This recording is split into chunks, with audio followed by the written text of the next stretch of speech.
आज आदित्य ठाकरे पुणे दौऱ्यावर पुरानंतर निर्माण झालेल्या पूरपरिस्थितीचा आढावा घेणार। पूरस्थितीची नेमकी कारणं सुद्धा जाणून घेणार। एन्काउंटर स्पेशलिस्ट प्रदीप शर्मांच्या पत्नी शिंदे गटात शेकडो कार्यकर्त्यांसोबत मुख्यमंत्र्यांच्या उपस्थितीत करणार प्रवेश।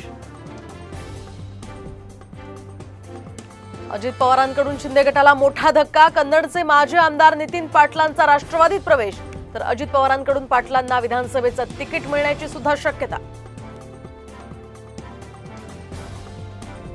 माझं आडनाव चर्चा ठेवायला हवं। मंत्रिमंडळ विस्तारात संधी मिळणार असल्याच्या चर्चेवर पंकजा मुंडेंचं मिश्किल विधान।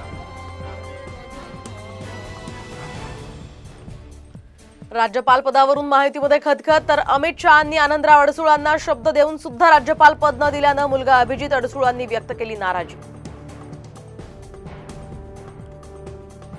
महायुतीतील जागा वाटपाची चर्चा सुरू होण्यापूर्वीच अजित पवारांच्या राष्ट्रवादीनं जाहीर केला उमेदवार। दिंडोरीतून नरहरी झिरवळांची उमेदवारी घोषित।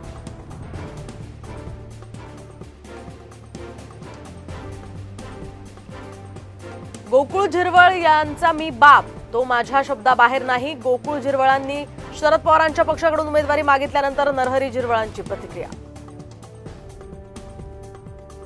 मनोज जरांगे यांचा 7 ऑगस्ट पासून पश्चिम महाराष्ट्र दौरा। शांतता रॅलीमध्ये हजारो बांधव यामध्ये सहभागी होणार, तर सोलापुरातनं शांतता रॅलीला होणार सुरुवात। 3 समन्स बजावून सुद्धा पूजा खेडकर गैरहजर, तर आठवड्याभरापासून खेडकर संपर्क क्षेत्राबाहेर असल्याची पोलिसांची माहिती। पिंपरी चिंचवडमध्ये बाईकस्वारांना स्टंटबाजी जीवावर बेतली, तर स्टंटबाजी करताना बसला धडकून दोघांचाही मृत्यू।